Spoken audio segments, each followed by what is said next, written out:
You know, the reason why they take a picture of you when you get arrested and processed and booked, the mug shot, the reason is that the cops, the authorities, if you jump bail, if you're out on the lam, if you're ever wanted for another crime, they've got photographic evidence of who you are. So they can, you know, do an APB and they can send it all out and say, here, this is the guy we're looking for. He looks just like this.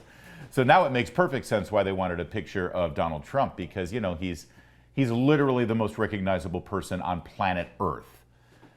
The reason they wanted a mugshot is so that morning news shows all across the country could laugh about it. So Morning Joe could have something to talk about today, so they can mock him. What's going on here is obviously political, but it's also kind of dangerous, and we should discuss it. Let's discuss it with David Marcus, political commentator, columnist, reporter, journalist, bon vivant, and you're down to one pack a day now. Where are we? Who keeps track? David, it is, I mean, listen, conservatives and Trump supporters are also embracing this photo. They're already raising money for the legal defense by selling T-shirts with the photo on it, and they're embracing it, right? But still, this is, I think, kind of dangerous, what we're seeing transpire in Fulton County, or am I overreacting? I don't think you're overreacting at all. It's absolutely surreal. It's also dangerous. And I do kind of worry that there's a disconnect between, on the one hand, very accurately saying, guys, this is a crisis for our democracy. The leading candidate for president is about to get thrown in jail by his political opposition, while simultaneously sort of gleefully selling mugshot merch. Yeah. I am concerned that there's a segment of the population that is not going to be taking this as seriously as they need to for that reason. Now, I get it's part of Trump's sort of trolley brand and you lean into it and you own it. But yeah, it's deeply troubling to see. And what are we going to do? Like, if they do throw him in jail, are we going to sell more T-shirts and mugs? I mean, what are we actually going to do about this? Yeah. And David, I saw a panel discussion last night on one of the cable networks. I don't know, they all blend together. And one of the legal analysts literally said, well, the odds of a conviction are pretty likely because of the way Fulton County voted. The jury pool is very much against Donald Trump. Think about that for a minute, that this is a legal analyst saying, yeah, he's probably going to get convicted because of the politics of the voter base. That tells you everything that's wrong with this process. Yeah, look, I think that's absolutely right.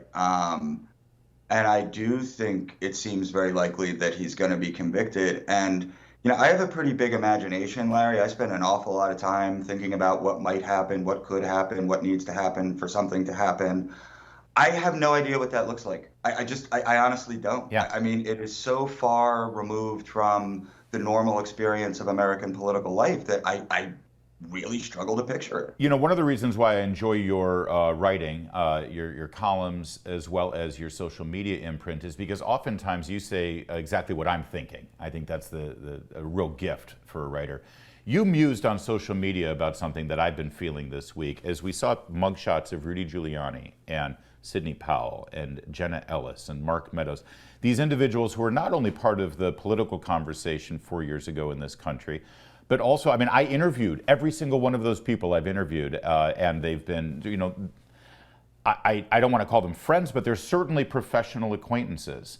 And you see these mugshots because they have criminalized their participation in this political process. And I was nauseated by it. It was so unsettling to see that. It's horrifying, Larry. I mean, it honestly is, and this is real. This is not a TV show anymore. Yeah. I mean, this is like the guy who saved New York City in the 1990s, the guy who destroyed the New York Mafia in the 1980s could die in prison for real. Yeah. Right? Not on a cable news show, not on Twitter or X, but in an actual cell with real bars. And people need to wake up to this and take it far more seriously than they are. I hate to turn this and pivot it to a political conversation because as we both sort of amplified here, it's much bigger than just electoral politics. That said, this is about the election. And now we've got certain states, Michigan, Wisconsin, they're openly musing about the idea of just keeping Trump from the ballot because of their interpretation of the 14th Amendment. I don't think that's going to fly. That'll fast track to the Supreme Court. It'll get shot down. But what does it tell us that the powers that be in those states don't want to allow their citizens to vote for this individual? I mean, if they're so confident that he's such a bad guy, put him on the ballot and defeat him. But no, they don't trust their own citizens, so they want to remove him. That's also pretty telling.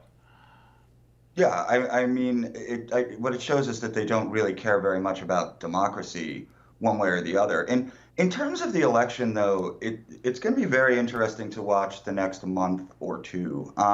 Trump has been pretty flat in the polls. He's had a little bit of a bounce recently, but he's been around 52, 55% since May. People have waited 7 years for the moment that takes down Donald Trump. Like, that's it. Like, oh, he's done now. That's never happening, right? If it wasn't January 6th, it's never going to happen. Let me preface this by saying I think it's extremely likely that Donald Trump will be the nominee of the Republican Party. If he winds up not being, it's not going to be because of one moment. It's going to be because of moment after moment after moment, and people start to get tired and people start saying, boy, maybe we should go another way. I'm not predicting that that's going to happen, but I will say keep an eye on that trend, because that's how public opinion moves, not in these sweeping news cycle one-day moments. Yeah. Also, to sort of draw on your expertise within pop culture and your past life working in the entertainment field, this is all happening with a writer's strike going on and with a SAG-AFTRA strike going on. And I don't think people realize how important that is. The fact that this isn't part of the nightly conversation on late night talk shows, Saturday Night Live. I mean, they'll be coming back eventually. And when they do, boy, what's that going to look like?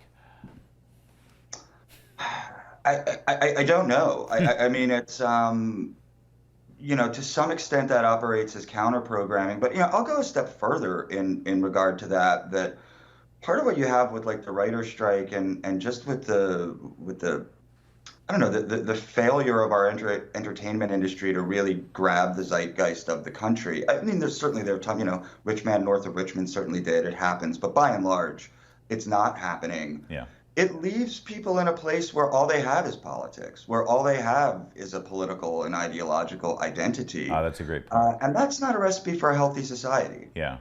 Yeah, that's a great point. I mean, hopefully football season comes back and we get into the playoffs of baseball and there is an outlet. But you're right, this is all people have right now in terms of an outlet. And there's something quite unhealthy about focusing on this because it's so divisive, because you have to take sides, and it's much more critical than just whether you're a Red Sox fan or a Yankees fan. Yeah. Yeah. Well, nobody should be a Red Sox fan, but yeah. Now, you notice I left the Phillies completely out of that equation. Fair enough. Most people do. All right, stay with us, because I also want to pick your brain about this debate. I think an amazing thing sort of unfolded here.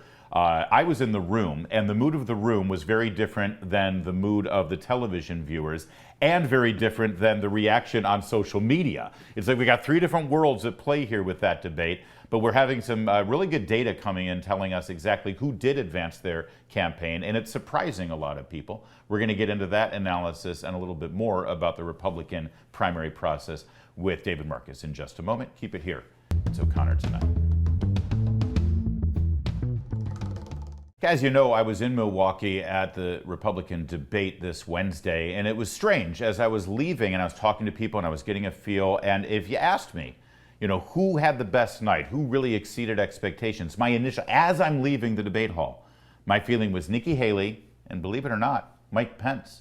They actually both exceeded expectations there. I thought that Governor DeSantis did well when he had his moments, but he had so few moments that he did fine, but I wouldn't say that he was the standout of the night. Imagine my surprise when an hour later I check on X.com, formerly known as Twitter, and apparently Vivek Ramaswamy just mopped the stage with everybody. Did he, though? Well, now we're getting some poll results that suggest that both that initial reaction I had in the room and the social media reaction was actually quite different than the viewers at home. Let's bring in David Marcus again, commentator and journalist. David, it turns out, according to the polls, that the American people, the viewers, Republican voters, by the way, say that the winner was, in fact, Ron DeSantis. Nobody was saying that on social media right after the election. Oh, all right, you were, David. No, go back to my feed. I watched it at home with my cat, and no, I mean the moment it ended, it was a very simple tweet. I said DeSantis won. And it was clear to me, the reason it was clear to me that he won was that, he didn't make great TV, which is what pundits are hoping for. He wasn't edgy and crazy, which is what, like, Vivek did that set social media on fire. But when you talk to real voters about what they're looking for when they're watching a debate, there's one fundamental hurdle. The biggest hurdle is, can I picture this guy as president, right? It's like casting a movie. You can be a great actor, but if I don't see you in the part, you're not getting the part. So voters are saying, can I see this guy giving a State of the Union address? Can I see this guy at a natural disaster? Can I see this guy staring down a foreign leader? And for my money, he was clearly the only person on that stage who fit the bill, at least Wednesday night. Interesting. That's a great observation. And in retrospect, as I was leaving the hall, one thing I said to a person that I was with said, I think DeSantis helped himself tonight because up until debate night, the feeling amongst most Republican observers was Trump's the only guy who can beat Biden. I don't think these other people have it. And I saw, oh yeah, I can see DeSantis going after Biden and I can see him winning. And I think that's a big part of the hurdle too. Not just can you picture him as president, but can he beat Joe? I agree 100%. And I think that, look, it's only a smattering of polling so far. We're really not going to know until the end of next week if this had any significant impact. But from the polls that you're citing and that I've been looking at, about a quarter of Republican viewers said DeSantis won. About a quarter said that Vivek Ramaswamy won. The key difference is that many, if not most, of the people saying that Vivek won are voting for Trump no matter what. So I do think you have to pay attention to that in those numbers. Listen, DeSantis is still a long shot, and he needs to gain about 10 to 15 points in the polls over the next month and a half, 2 months. We'll see if he's able to do it. But yeah, I think he helped himself out on Wednesday. Not enormously, but a little bit. So the larger question, though, here, I think, or at least something that's worth observing, is how different the social media world is versus the real world. Because, okay, you said DeSantis won after the debate, but it was definitely the minority of people commenting. And as much as we like to say that social media isn't the real world, Twitter isn't the real world, it is sort of hyper-focused in terms of journalists and commentators and people who can help move the needle in some cases with politics. So this is a problem, isn't it, that things are so magnified and wrong on X versus the reality. Yes, because when people don't see what they believe to be true on X reflected out in the real world, they think that there's some kind of conspiratorial lie going on, right? So, I mean, right now you have notably, Tucker Carlson and Elon Musk are not claiming this, right? But you have a lot of people who are very supportive of X who are claiming that the Tucker-Trump counter-programming was the most watched interview in the history of the world. Yes. It's abject nonsense. It's a confusion of what it means to scroll past a tweet for 2 seconds versus actually watching something. It's just a lie. Yeah. And my worry about that lie is that people aren't going to see that reflected in their daily lives. They're not going to show up at work and everybody's talking about the most watched interview in the history. So, yeah, I mean, look, right. I think everybody needs to take a breath here. No, this is a great point, and I've been trying to say it as well. And by the way, I think we both love Tucker Carlson. Man's a hero, fantastic. I want him to be hugely successful. But it's worth pointing out that those 250 or 280 million views they're up to, I want to repeat what you just said. If you watched that for 2 seconds, that counts it as a view. I mean, literally, if you clicked it accidentally, it is literally apples and oranges with Nielsen ratings on television. You don't even have to click it. Right. All you have to do is be scrolling and stop scrolling for 2 seconds while it's on 50% of the screen. Yeah. So, I mean, look, we all know why anyone in any media is going to try to make their numbers look as big as possible. But this is, I mean, listen, that interview did not get twice the viewership of the Super Bowl. And right. I worry that there's people who believe that it did. Well, and let's the proof is in the pudding here, and you've been making this point. You've been asking people, what's the big headline from this interview? What's the big takeaway? What's the big, what did Trump say that was so blockbuster in this 45-minute interview? Has anyone answered you? No. No, I mean, there was, he thinks that Epstein committed suicide, which, maybe he did, probably he did, but yeah. That's also not news. He said that at the time, didn't he? No.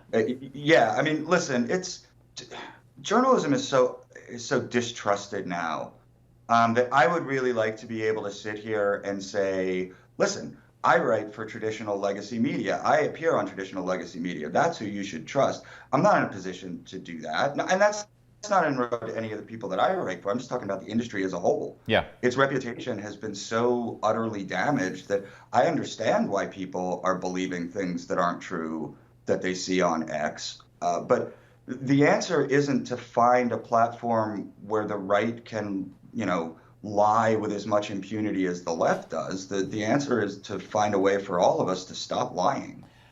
That said, let's talk about the actual ratings, the Nielsen ratings that Fox had. And I assure you, the way Nielsen calculates these things, you have to watch more than 2 seconds for it to register.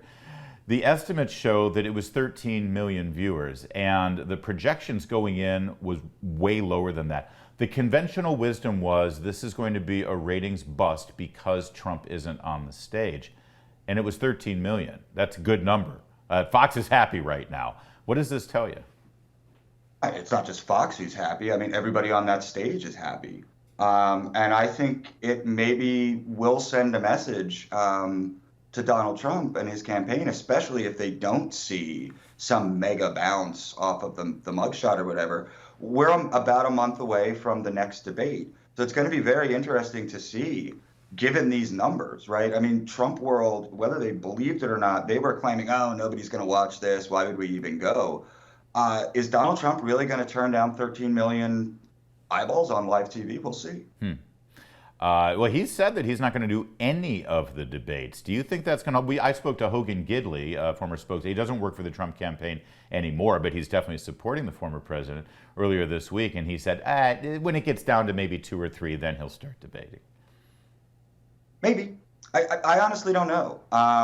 Because there's another part of this, which is like how willing is Trump, who's under 91 criminal indictments, to go up on a stage where there's absolutely no control over what somebody might ask him? I mean, I'm sure his lawyers wouldn't be thrilled with him doing that. So I mean, there's a lot of ins and outs here. But yeah, I mean, if the ratings are that high, that's definitely going to be a sweetener for him to try to jump in the pool next time. David Marcus, I want to end this sadly, and this could actually be quite risky because I think you're a highly credible individual and people respect you. I know I do. So this could shoot the whole thing to hell. You don't really think the Eagles are winning the Super Bowl this year, do you? Listen, this is a classic Washington football, whatever you guys call your team. This is a classic tactic trying to get a Philly guy to jinx himself. I wasn't born yesterday. I'll say this. We'll beat your guys twice. How about that? You couldn't even do that last year. Well, and we didn't have a quarterback. Well, we'll beat you guys twice. That's my prediction.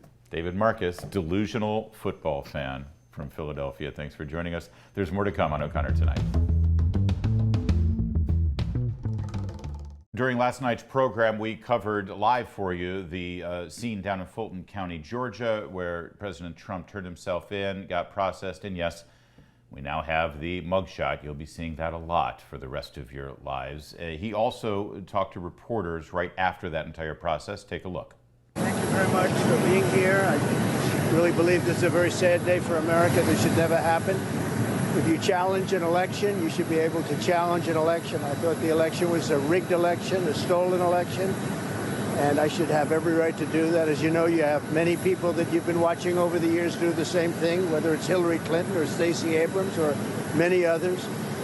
When you have that great freedom to challenge, you have to be able to, otherwise you're going to have very dishonest elections. What has taken place here is a travesty of justice. We did nothing wrong. I did nothing wrong. And everybody knows it. I've never had such support. And that goes with the other ones, too. What they're doing is election interference. They're trying to interfere with an election. There's never been anything like it in our country before. This is their way of campaigning. And this is one instance, but you have 3 other instances. It's election interference. Yep. So I want to Thank you, by the way, to our friends at Newsmax for that video. So, is he wrong? It sounds like it's a perfectly reasonable defense. You should be able to contest the results of an election. And if you can't, then we're going to have some rigged elections. Let's bring in Cully Stimson. He's the author of Rogue Prosecutors, How Radical Soros Lawyers Are Destroying America's Communities. He's also the deputy director of the Legal Center at Heritage Foundation. Well, is this actually the result of a rogue prosecutor? Is Ms. Willis in your book, Cully? She's not, but she should be, because she also was funded by George Soros, and it's not a mistake here that 2/3 of the prosecutors now going after Trump are Soros bought and paid for rogue prosecutors. So our next book, I guess we'll have to cover her. She'll be in the sequel, yeah. I want to talk about her and how she's applying the law here in this case in a moment. But to Mr. Trump's statement there, I'm sure you've had a chance to look at this point and look at the indictment.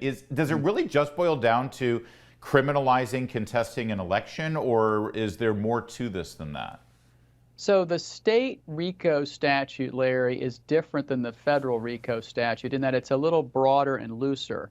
But at the end of the day, a RICO prosecution means that you're either doing something illegally to achieve a legal end or something legally to achieve an illegal end. And what Trump did is what Al Gore did and what Stacey Abrams did and what Hillary Clinton did and a lot of other politicians did, is call out people, call people, pressure people lawfully using their First Amendment rights to find votes that they think they lawfully got. And so I think this is a big overreach. And you could switch out the last name Trump in the indictment and put in Clinton or Gore or any number of other people who've contested elections. I think it's a massive overreach, and I think it sets a horrible precedent. So this is great, and I just want to explain this a little further because people are confused, and I don't think they're getting highly politicized analysis instead of legal analysis.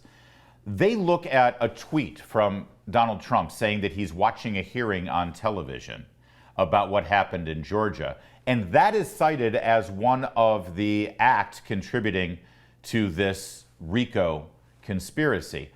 So this explains it. I think you've just put it out there that a on the face of it legal act is part of the illegal scheme.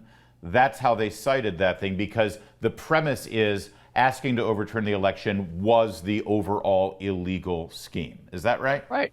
That's exactly right. And I mean, her theory of the case is that the criminal enterprise, Trump Incorporated, was essentially like a mafia gang, and that they were engaged in illegal activities to overturn an election, neither of which was lawful. And of course, both were lawful. Look at the call he had with Brad Raffensperger, the Secretary of State. Look at the transcript that's on CNN's website.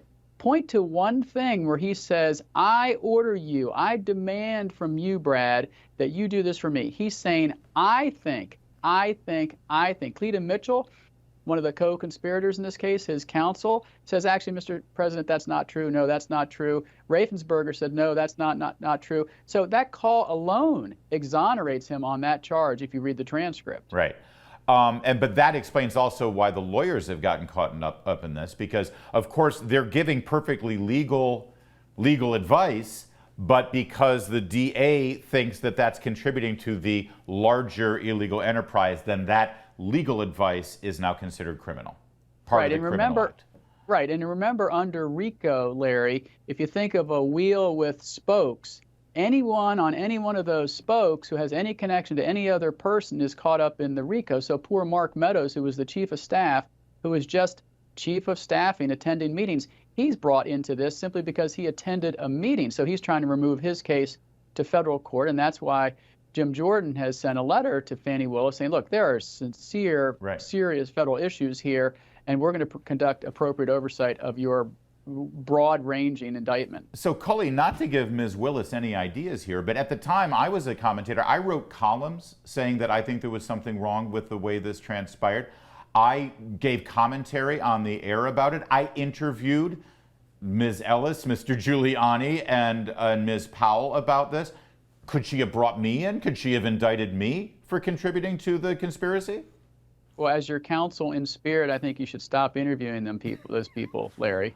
But what does that tell you? All kidding aside, look, Yeah. look, you make a good point. There's no limiting principle to this theory of the case. Right. And because there's no limiting principle, that means there's no principle in this case because there's no there. Right. Let's put this in the left's language. You know, back in 1971, when the state law in Texas prohibiting abortion was being challenged, those lawyers writing legal opinions saying, no, it should be legal to kill a baby before it's born, that was a criminal enterprise, wasn't it? They were giving legal advice. It led to Roe v. Wade, but this is pre-Roe v. Wade. So couldn't you have taken this exact same approach as Ms. Willis as a district attorney and hauled those lawyers who were advocating for the killing of unborn children into jail? Sure, and couldn't the lawyers who were advising JFK in 1960 about the election that Richard Nixon won, he thought he won in Hawaii, yet wanted to create alternate electors in Hawaii. Right. Couldn't those lawyers be sued under this theory? I mean, there's no limiting principle to this theory, and this is why this is a uniquely federal issue, and she is in, I think, ethical hot water here because she's been fundraising prior to the release of this indictment off of this, and Alvin Bragg promised he would go after Trump even before he was elected. So I think if they were Republican DAs going after a former Democrat president, the state bar associations would clip their wings and pull their licenses. Which brings us back to your book, which is so critical, and it's doing so well, and congratulations on it. There's a reason why it's doing so well, because it's true, it's fact-based, and it's something everyone in this country is dealing with for the most part. The book is Rogue Prosecutors, How Radical Soros Lawyers Are Destroying America's Communities.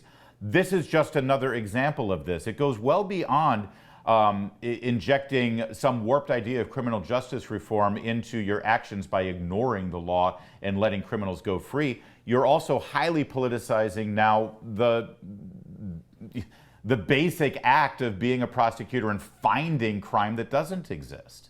Right. They're bastardizing the role of the prosecutor and over-politicizing it when, in fact, Lady Justice and prosecutors should be blind. They should only bring cases that have merit.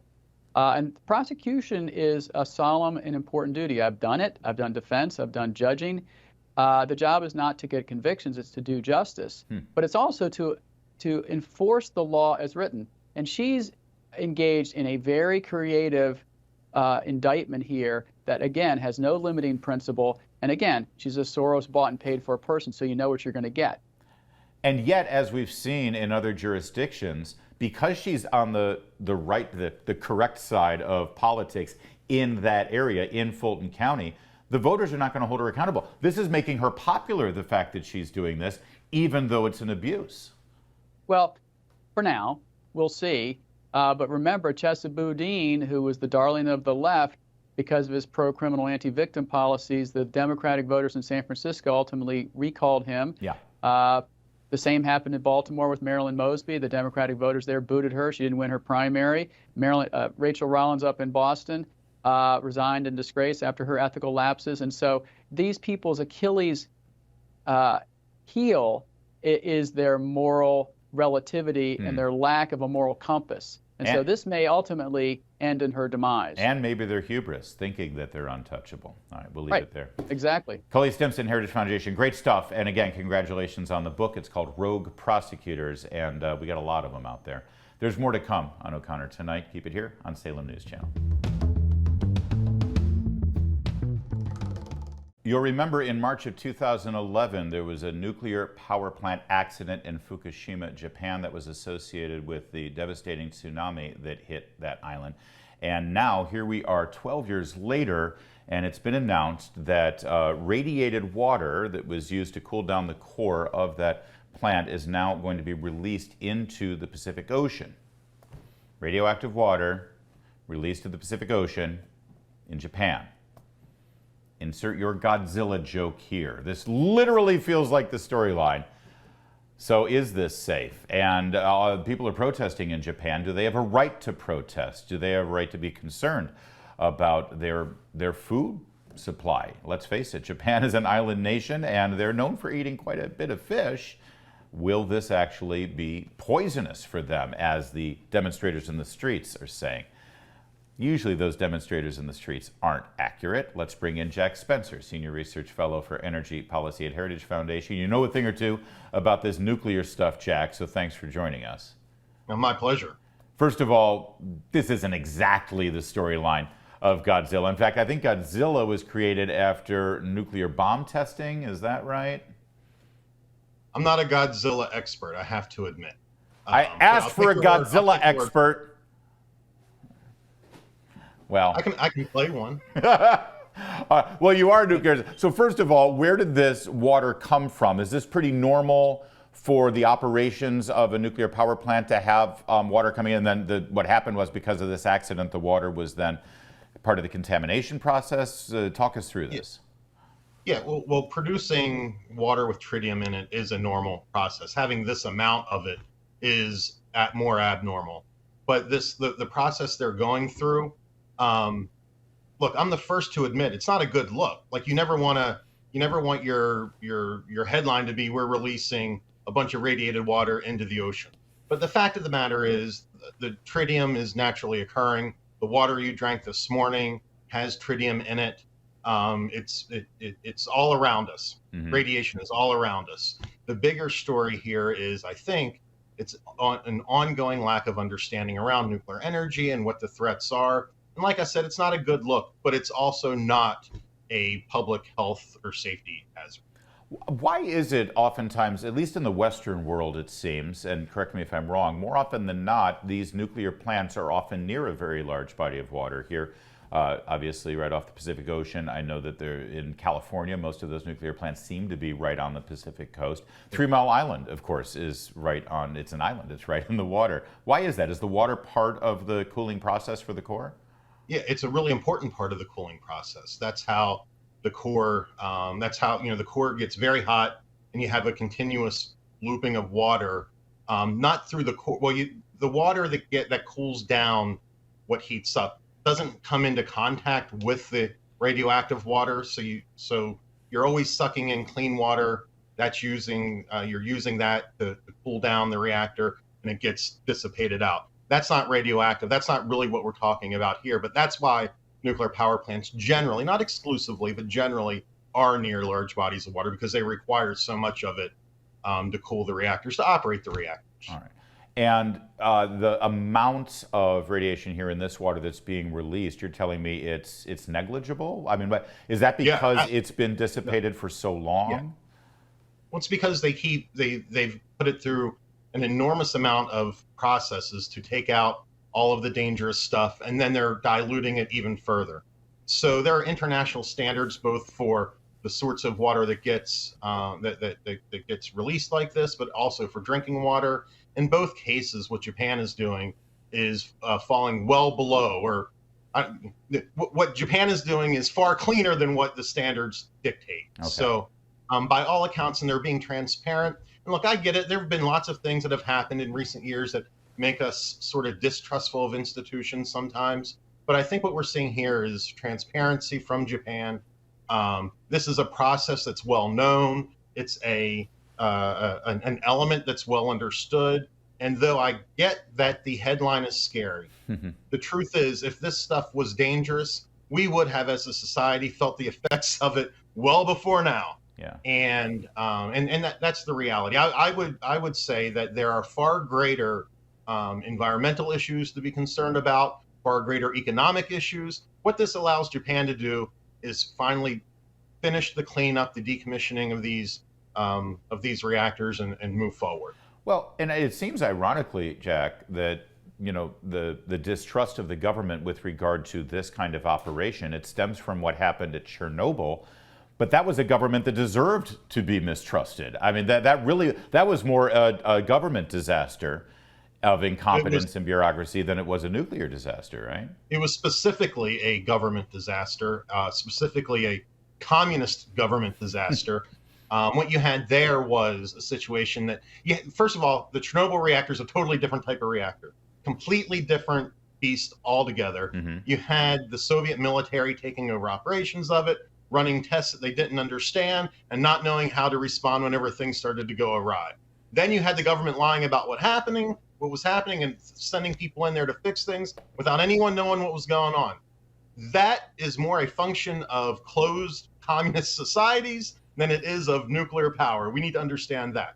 That said, Japan's not totally off the hook here. Japan could have been more transparent in the early days of Fukushima when that was ongoing. But they are doing much better now. They have been for years, and this is a good example of them really being transparent and showing everyone what's going on, and bringing in lots of scientists, lots of different Japanese institutions, international bodies. This is not something that we need to be overly concerned with. Is it fair to say, though, that those people who are protesting in the streets right now and complaining that their fish are going to be radiated and it's going to, kill the environment around Japan, they're the same people who will march in the streets about carbon emissions and global warming and climate change? The irony is nuclear energy, the kind of nuclear power that we're getting from, or we used to get from Fukushima before the accident, that actually is if you're really concerned about carbon emissions and global warming, nuclear power is the perfect solution. Absolutely. It emits no carbon dioxide into the atmosphere. To be clear, if one cares about that, yes. I would argue that nuclear power brings a whole bunch of other attributes to the table, and that's why it's worth pursuing. But nonetheless, your point is well taken, that these are professional protesters. They'll protest anything. They're more about anti-nuclear than they are knowing what the particulars are of what they're protesting. They're part of the environmental radical left, and they don't care really about what their stated goals are, which is increasing standards of living for people, making sure the environment's clean, and rather advancing whatever their political agenda of the day is, which this fits into, as we see anytime that nuclear is mentioned, you get these protesters out on the street. Yeah, I'm going to be honest. I was kind of looking forward to a conversation about Godzilla and mutated monsters as a result of this. We can do that. I mean, do you like the Matthew Broderick version in the 90s? Do you like the black and white originals with the bad dubbing and the... Here's the problem. I haven't seen any of them. But I will say, based on my personality and my dislike of retakes of movies in general, and my disposition as a conservative, traditional kind of guy, I'm always going to err on the side of the original. All right. That's fair. Although they weren't American made. So that kind of works counterproductive to your conservative values. But well, I'm a best product, best price kind of guy. Look at that. Oh, here we go. America first, Mr. Spencer. Exactly. And America provides the best products at the best prices if we get the government out of the way and quit over-regulating everything. I'm with you. America first, no doubt. Thank you, sir. I'll let that be the last word because it's so true. Thank you, Jack Spencer. There's more to come on O'Connor tonight. Oh, Godzilla. It's Salem News Channel.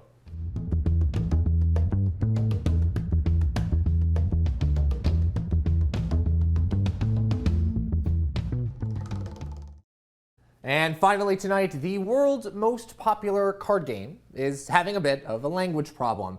You might have heard of it. Magic the Gathering recently announced it was retiring the word tribal from the game's vocabulary over concerns that the term was racist. That means all cards printed in the future will have the word removed, and that old cards will receive errata to guarantee that no one's fifis are hurt. So why is tribal racist? Am I forgetting something here? But no, nobody knows. Who knows? It's not something that makes any sense. I guess cultural consultants told the higher-ups at Magic's parent company, Wizards of the Coast, that it was racist and so therefore had to have a change made. Criticisms of the term tribal have somewhat cropped up in recent months. Activists have been claiming that the word exclusively belongs to Native Americans and that anyone else using it who's not Native American is engaged in bigotry and oppression. Forget about how the term is actually from Latin. It's the Romans describing the barbarians that they met. Or how tribe has been used to refer to groups of people from Africa to Asia to Australia. Or forget even how actual natives, such as those currently fighting to change Washington, D.C.'s football team back to the Redskins, have said that they don't view these types of things as racist. That's not relevant. It doesn't matter. White liberal guilt, that's what matters. It must be assuaged. So a vocal fraction of a faction must be allowed to dictate what language we all use. They won't rest until they control what you see, what you think, and what you say. And I really want to focus in on that, by the way, because it is truly a minority that's in the driver's seat here. Many of the players of this game, of Magic the Gathering, reacted with ridicule to this. They were kind of gobsmacked by the idea that someone could take offense to such an innocuous phrase like tribal.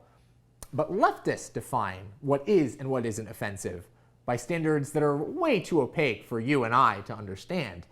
Tribal must go, replaced by a far uglier phrase, typal. Doesn't sound good. That seems to be a common theme here amongst the language police. They replace perfectly serviceable words with ones that are concocted in some academic's twisted brain. Magic's tribal debacle echoes yet another linguistic game played by the left, which you probably remember. Remember the phrase Latinx, Latinx, Latinx? I don't even know how to pronounce it. It just makes no sense. But they've insisted that the phrase is the best way to refer to people of Hispanic origins. Even though there's this term, I don't know if you've heard of it, Latino, kind of easy to pronounce, just kind of rolls off the tongue. It's far more serviceable, and it's preferred by most people that it's supposed to refer to. According to Politico, 40% of Hispanics have said that the word actually bothered or offended them. Not just something they didn't know about or didn't care about. They said that they don't like it. So what do white leftists do? Screw it, use it anyway. That's the progressive way, after all. The thoughts and feelings of those most affected don't matter. Whether they be Native Americans saying that the term tribal doesn't offend them, or Latinos telling activists to stop butchering Spanish, who cares? The only thing that matters is the feelings of these guilt-ridden leftists in charge at places like Wizards of the Coast or in academia, wherever. That's all they care about. And by the way, that's starting to have real-world consequences. All right, so is it a huge deal in the grand scheme of things that a popular trading card game has decided that the word tribal is too racist to appear on its products anymore? No, I recognize that. I'm super nerdy and this affects me. But what it does represent is far more insidious, because Wizards of the Coast is owned by Hasbro. You might have heard of them. They are one of the biggest producers of children's toys in the world.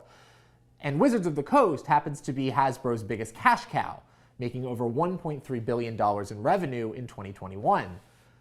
Businesses with seismic effects on the economy are ignoring their consumers and pushing leftist ideology full throttle. Now, Wizards of the Coast is guilty of this.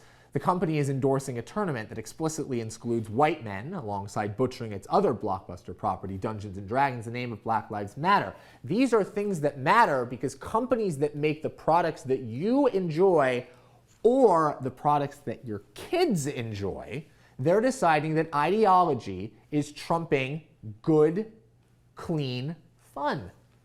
And that's it, right? Fun.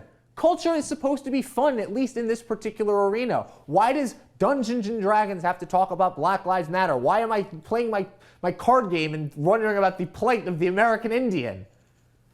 This is the future of culture if these radicals are not stopped. Language games that only the most avid progressives want to play. The things that you hold dear will be corrupted, and you'll be told to love it or get the hell out. I don't know, doesn't really sound all that fun to me. That's all for tonight. I've been Doug Blair, and we will see you next time.